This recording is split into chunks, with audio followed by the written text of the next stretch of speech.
They thought they could control my land. They thought wrong. I've owned my ranch in Texas for over 20 years. It's my family's legacy, acres of dry, sun-scorched earth with one lifeline, underground water.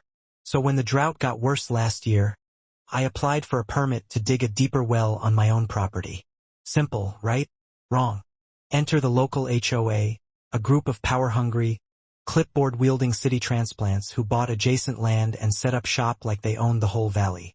They claimed my deeper well would disrupt the water table and voted to ban any new well digging within the entire zone, including on private property. That meant my ranch. I fought it. I showed them hydrology reports, expert opinions, even legal documents proving I had water rights going back generations. But their smug president, Randall, looked me dead in the eyes and said, "Rules are rules. You can't dig." So I didn't. Instead, I made a few calls. You see, a few years ago, the HOA negotiated to tap my pipeline to supply water to their massive cattle operation. It was a private deal.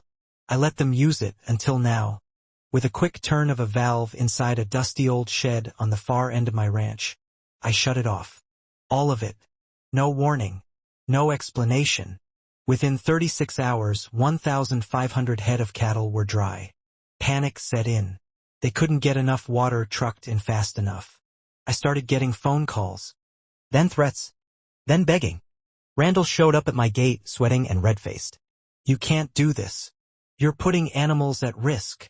And I replied, "Come on, Randall. Rules are rules." He tried to get legal, but the pipeline contract had expired 6 months ago, and no one from the HOA had noticed. They were trespassing on my goodwill, not just my land. It took them 10 days to get a new water source set up, at triple the cost and half the supply. Meanwhile, their reputation collapsed. Ranchers nearby sided with me.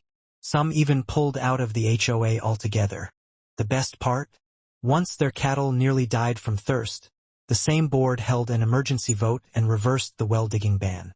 But by then, I had already dug my new well, and made sure it was the deepest, cleanest, and most exclusive in the region. Sometimes justice doesn't roar. Sometimes it just stops flowing. If you like this story, don't forget to subscribe to my channel for more shocking real-life tales.